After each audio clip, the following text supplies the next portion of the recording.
Hey everybody, it's Sam with Wrestling Overtime, and let's go over a quick news and updates. I know I haven't been doing these in a while.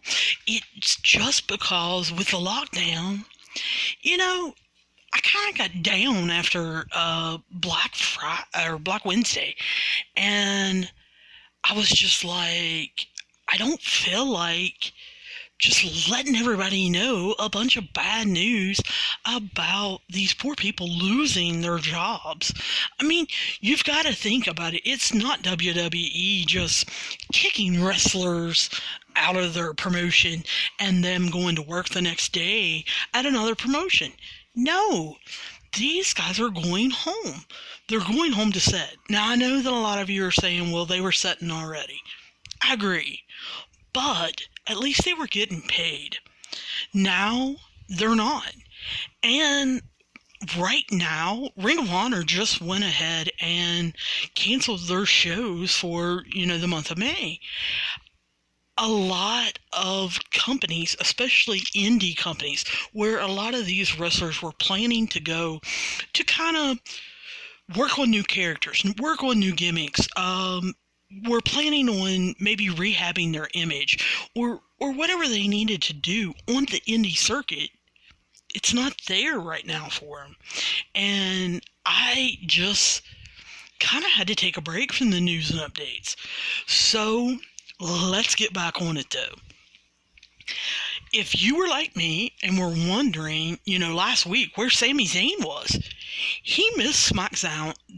We saw Shinsuke and Cesaro come out, but everybody was kind of like, where's Sami? Sami's not out there really directing them. What's going on? Well, according to Dave Meltzer, Sami had to have his wisdom teeth removed. No, don't make the jokes. I know they're too easy to make with him getting his wisdom teeth removed. But anyway, Dave Meltzer said Sami just decided not to travel to the show. He wasn't. WWE right now is not making them attend tapings, and basically, Sami just called into work and said, "Hey, need a sick day," and he'll be back soon. Mauro Ronaldo and Beth Phoenix, if you guys listen to the Raves and Rants review for NXT, you heard me say they were the commentators. Well, they're doing NXT commentary from home during the pandemic. What WWE has decided is to air kind of a combination of live and taped shows until July, where, they're going to tape up a bunch of shows every time there's a live show. So you may get something live this week, but they will tape up a couple shows and then the next couple will be taped, and on and on. Well, Ryan Satin, Pro Wrestling Cheat, said what WWE production did was rig it so that they could be at home doing the commentary and just feed that in from home. So I think this is great. I can't believe WWE production, number one, is allowing them to do it, but number two, figured out how to do it, because maybe the WWE production crew should go to creative, because they definitely need some help. But anyway, Mauro and Beth appear less on TV during NXT than what the Raw and SmackDown announcers actually appear. So they didn't think the audience would really care or notice. So what they did was decide to allow them just to call this from home. And I think it's great. However, the Raw and SmackDown announced teams will not be allowed to do this. They will have to show up for the live shows and then obviously stay and be there for the taped shows. So only Mauro and Beth are getting to do this. AEW, what they decided to do is kind of the same thing. They're going to be live on May 6th. They're going to do a combination of live and tape shows going forward. And what they decided, Tony Khan announced that they are going to be back at Daly's Place in Jacksonville on May 6th.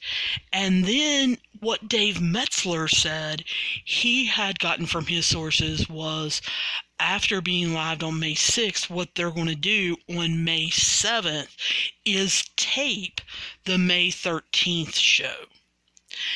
Then they will go back live May 20th, May 27th, and then they are going to be live on May 23rd for Double or Nothing. So let me repeat that. AEW will be live on May 6th. May 13th will be a taped show. May 20th will be live. May 23rd, which will be Double or Nothing, will be live.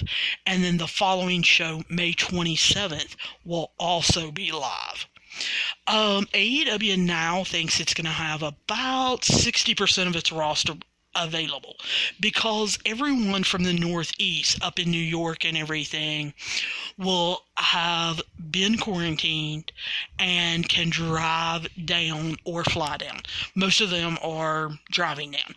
We also heard on AEW's show this week, Jon Moxley is going to be driving in from Vegas and going to be available. However, Pac, the Lucha Brothers, and B. Priestley, because they are out of country, are not going to be available for any of this in May. So don't be looking for the Lucha Brothers, Pac, or B. Priestley on any of these shows unless something would change.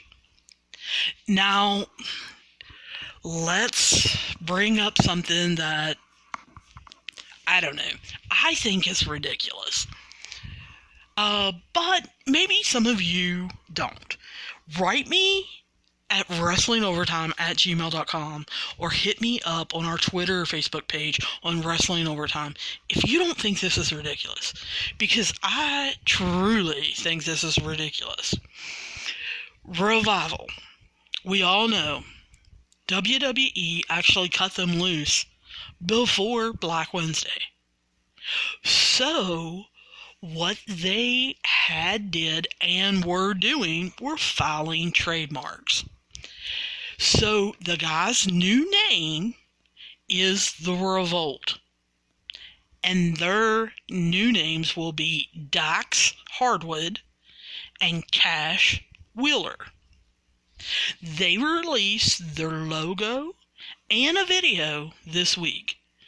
And from what all of the dirt sheets and rumor mills and everything that I have been reading, they are expected to debut in AEW in the next couple weeks. I'm hearing by the end of May. I'm wondering if they're going to show up at Double or Nothing and cause some issues. Or at least do some kind of segment. But they filed trademarks on Say Yeah, Shatter Machine, Top Guys, No Flips, Just Fists, and FTRKO. What the WWE did was file a response with the trademark office and ask for an extension that they want to file an opposition to those trademarks. The trademark office granted that. They told WWE they've got till August 26th to either file opposition or request another extension. So I'm sure I'm going to have to try to get used to calling them the Revolt now. But the old Revival is pissed. What is WWE going to do with those? Can you see why? Why would WWE want any of those trademarks? Are they going to actually use them? Are they going to do a shirt up that says Shatter Machine? Is someone going to pick up that move and they're going to start calling it the Shatter Machine? What is WWE doing? They are just causing problems and poking at the Revolt. And it's ridiculous. The only one that I can see them using, and it's just because it's super cool, is no flips, just fists. And, the Revival used that in the WWE. They've used that in a lot of different places. It is a great slogan, and I can see why the WWE might want to keep that one. But the rest of them, let them go and leave them alone. Let them just go have fun in AEW and write them off. It was a lost WWE. You couldn't figure out and be creative with them. So leave them alone. Next, bad news for WWE. And I'm going to be real honest with you. I don't understand it. But The Rock is going to go head-to-head with Monday Night Raw. Now, let me explain to you. Vince McMahon had his corporate quarterly meeting, and he stated that Monday Night Raw has dropped 13%. I understand. The show has been going downhill. Do something about it. But what happened? NBC announced Season 2 of The Rock's Titan Games is going to be on Monday nights at 8 o'clock starting May 25th. To me, that's crazy. Here's why. NBC owns USA Network. Why would NBC want to put The Rock show against the place that made him and gave him all of the fans Monday Night Raw? It just doesn't make sense to me. Now, on May 25th, it's going to be a 2-hour show. So, The Rock is actually going to go up against Monday Night Raw from 8 to 10. Every show after that will only be an hour. But still, last year, during Season 1, The Rock was on Thursday nights. And they averaged 4.4 million people.